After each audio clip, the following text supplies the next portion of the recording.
Class 9 English NCERT book supplementary chapter 2 The Adventure of Toto. Hello class supplementary का second chapter the adventure of Toto के हम सबसे पहले word meaning देखेंगे यहाँ पे। फीडिंग ट्रफ जानवरों को खिलाना, टांगा टांगा ठीक है, horse cart, Anglo Indian Britain और भारत दोनों से रिलेटेड कोई पर्सन, पिकल्ड मसालेदार, स्कूपिंग अप खोद कर निकालना, peg Khunti a hook, ornamental सजावटी, नेक्ड खुला, रेंज्ड बीचा हुआ, सॉकेट लगाव या अटैचमेंट, श्रेड्स काटना, सोशियबली मिलनसार से, अडोब घर, टर्न स्टाइल घूमने वाला दरवाजा, अनॉयंस चिड़, वेन व्यर्थ या बेकार, क्वाड्रप्ट चौपाया यानी चार पैरों वाला, फेयर किराया, to get his own back ये एक आइडियम है, ठीक है, मुहावरा, खुद को वापस पाने के लिए, प्रोडेड प्रोत्साहित करना, स्टेबल अस्तबल, हॉटर लगाम, हॉन्चेस पीछे को, होल्ड हिम उसे खींचना, ठीक है, स्पाइट विरोध करना, चैटर्ड कटकटाना। तो क्लास इस चैप्टर के जो राइटर है वो है रस्किन बॉन्ड। इन्होंने यहाँ पर अपने ग्रैंडफादर के बारे में बताया है, जो कि एक टांगे वाले से टोटो नाम के एक छोटे बंदर को खरीद देते हैं। तो ये स्टोरी हम शुरू करते हैं। तो राइटर के जो ग्रैंडफादर हैं, जो दादाजी हैं, उन्होंने एक टांगा चलाने वाले से टोटो नाम के बंदर को 5 रुपए में खरीदा था। टांगा जो चलाने वाला था, उसने छोटे लाल रंग के बंदर को खाने की जो नांद होती है उससे बांध दिया था, ताकि वो कहीं भाग ना जाए। जब लेखक के दादाजी ने बंदर को देखा तो उनके मन में उसे अपने घर के चिड़ियाघर में शामिल करने की इच्छा जागी थी। यहाँ पर राइटर टोटो को डिस्क्राइब करते हुए कहता है कि उसकी बहुत चमकीली चमकीली आंखें थी, जिनमें बहुत शरारत भरी हुई थी। उसके चेहरे पर जो उसकी भौहें थी, यानी जो उसकी आईब्रोज थी, वो गहरी टिकी हुई थी। उसके जो दांत थे वो मोतियों की तरह थे बिल्कुल। एंग्लो इंडियन कुछ वुमेन्स थी जो उनके दांतों को देखकर डर गई थी, जो उसके मुस्कुराने पर दिखाई देती थी। टोटो के हाथ सूखे और झुर्रीदार थे, मानो उन्हें अचार वाली सब्जियों की तरह धूप में सुखा दिया गया हो। उसकी एक लंबी सी पूंछ थी। जो राइटर है, उसके दादाजी का ये मानना है कि पूंछ जो होती है वो किसी भी एनिमल की शोभा बढ़ाती है। टोटो की पूंछ उसके लिए तीसरे हाथ की तरह थी। इससे उसे पेड़ की शाखा से, जो पेड़ की डाल होती है, उसे लटकने में हेल्प मिलती थी। उन्होंने इसका उपयोग उन चीजों को उठाने के लिए भी किया जो उनके हाथ की पहुंच से थोड़ी परे थी। राइटर की दादी दादाजी के नए पालतू जानवर पक्षी लाने के रवैये के बिल्कुल खिलाफ थी। उन्हें ये पसंद नहीं था। इसीलिए दादाजी ने सोचा कि जब तक वो अच्छे मूड में नहीं होगी तब तक उनसे ये बात छुपाए रखेंगे।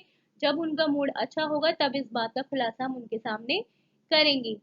राइटर और उसके दादाजी ने टोटो को राइटर के ही कमरे में एक छोटी सी अलमारी में रख दिया, और इस बात का बहुत अच्छे से ध्यान रखा कि टोटो कहीं वहां से भाग न जाए। इसीलिए उन्होंने उसे दीवार में एक हुक से बांध दिया। कुछ घंटों के बाद जब राइटर और उसके दादाजी टोटो के पास गए तो नजारा बड़ा देखने वाला था और बहुत चौंकाने वाला भी। टोटो ने सजावटी वॉलपेपर को फाड़ दिया था। उसने हुक भी तोड़ दिया था और वो जिससे बांधा था उसके वो खुल गया था। इसके अलावा उसने राइटर के बॉल्जर को भी पतले टुकड़ों में फाड़ दिया था। टोटो का ये कारनामा देखकर दादाजी काफी खुश हुए। उन्हें लगा कि टोटो बहुत ज्यादा चालाक है। उन्होंने ये भी कहा कि अगर उन्होंने उसे और ज्यादा टाइम दिया होता अकेले में रहने का, तो वो राइडर के फटे हुए ब्लेजर के पतले टुकड़ों को रस्सी में बांध देता और शायद हो सकता था कि वो खिड़की से भी भाग जाता। टोटो को इसीलिए सर्वेंट क्वार्टर में शिफ्ट कर दिया और एक पिंजरे में डाल दिया। वो दादाजी के चिड़ियाघर में बाकी जो पालतू जानवर थे उनके साथ रहने लगा। चिड़ियाघर में एक कछुआ, खरगोश खरगोश का एक जोड़ा, एक गिलहरी, लेखक की पालतू बकरी, ये सारे जानवर थे। टोटो बहुत शरारती था। वो रात को जानवरों को सोने नहीं देता था और अगले दिन राइटर के दादाजी को सहारनपुर सहारनपुर के लिए निकलना पड़ा। उसने टोटो को अपने साथ ले जाने का फैसला किया, क्योंकि वो बहुत ज्यादा उसने जो किया था आ, वो नहीं चाहते थे कि ऐसा दोबारा हो। राइटर बहुत ज्यादा निराश था, क्योंकि वो अपने दादा और टोडो के साथ नहीं जा सका। उनके दादाजी ने बाद में उन्हें यात्रा की घटनाएं, जो भी यात्रा में हुआ, वो सारी बताई। टोटो के लिए उसे एक विशेष बैग मिला था। ये एक मजबूत सामग्री जैसी थी, कैनवास से बना हुआ था ये। उसने थैले के नीचे कुछ सूखी घास रखी। यात्रा के दौरान बैग टोटो का घर होगा, ठीक है, मतलब उसको एक बैग में लेकर के गए थे, क्योंकि वो उसमें ही रह सकता था। बैग के ऊपर एक जिपर था। राइटर के दादाजी ने ये ध्यान रखा कि जब बैग बंद होगा तो टोटो उसमें से कहीं बाहर ना निकल जाए। जिस पर से बंद होने की वजह से ना तो वो, मतलब खुले होने की वजह से ना तो वो बाहर भाग सका, और जो मजबूत कैनवास था ना ही उसको काट सका।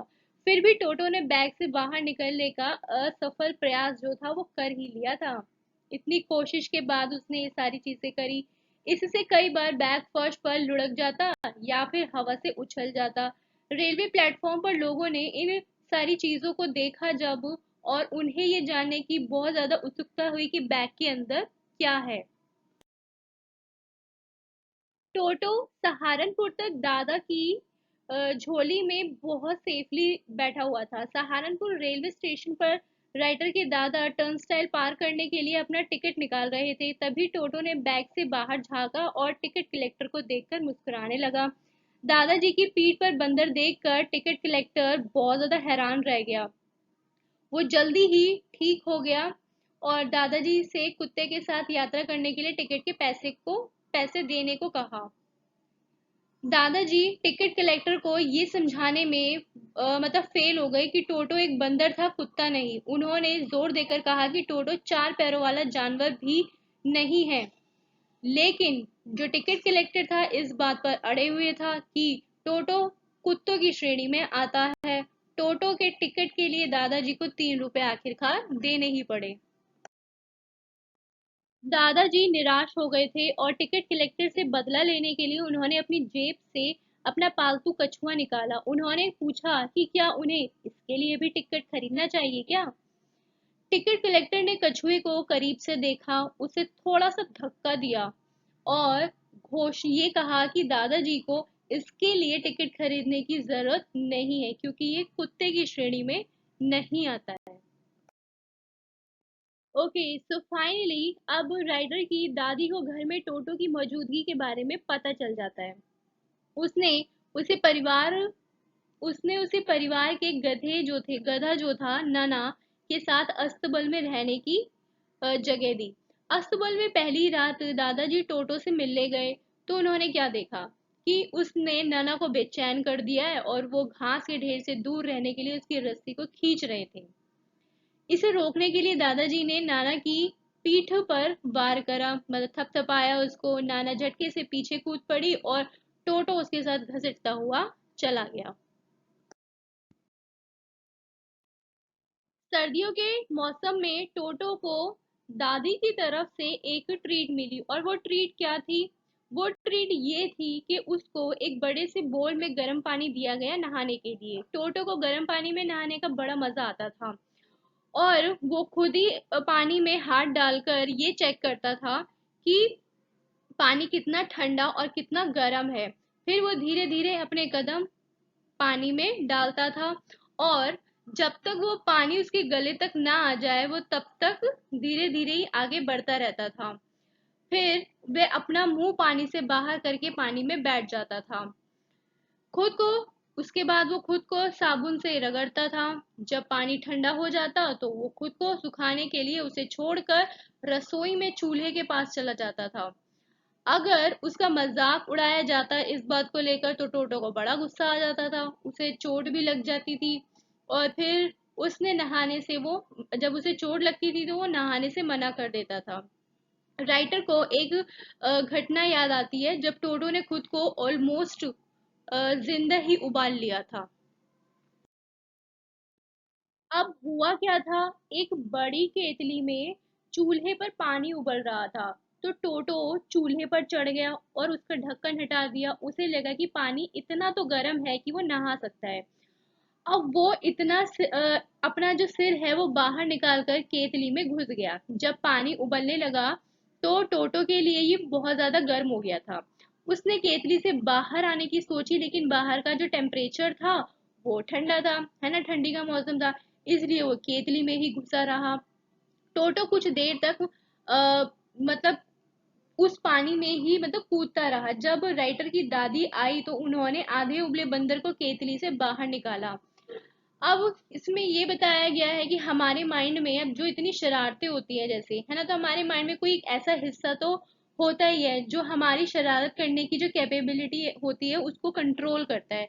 तो टोटो के माइंड में वो जो हिस्सा था वो कुछ ज्यादा ही मतलब विकसित था, क्योंकि उसमें शरारत करने की इतनी ज्यादा क्षमता थी कि वो ऑल टाइम शरारतें करने में ही बिजी रहता था। जब भी राइटर की जो मौसियां है उसके पास से गुजरती थी तो वो उनके कपड़े फाड़ने की कोशिश करता था।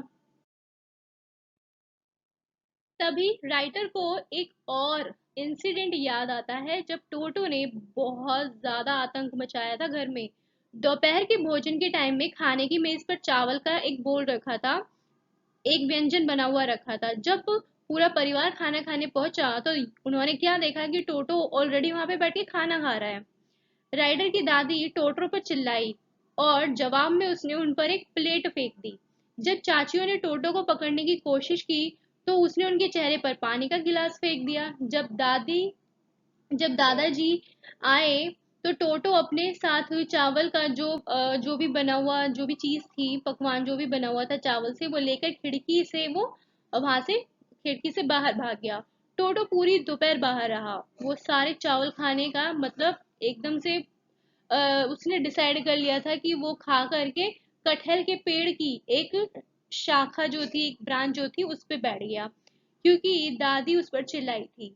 वो उसे और ज्यादा परेशान करना चाहता था और इसीलिए चावल खाने के बाद उसने पकवान को फेंक दिया और कई टुकड़ों में उसको वो टूट गया।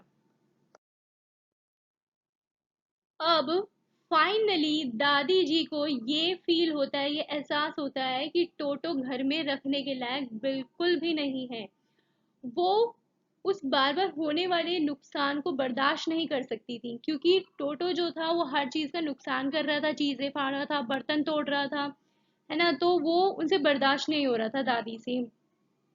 तो उसने कपड़े, पर्दे, वॉलपेपर फाड़ दिए, बर्तन तोड़ दिए।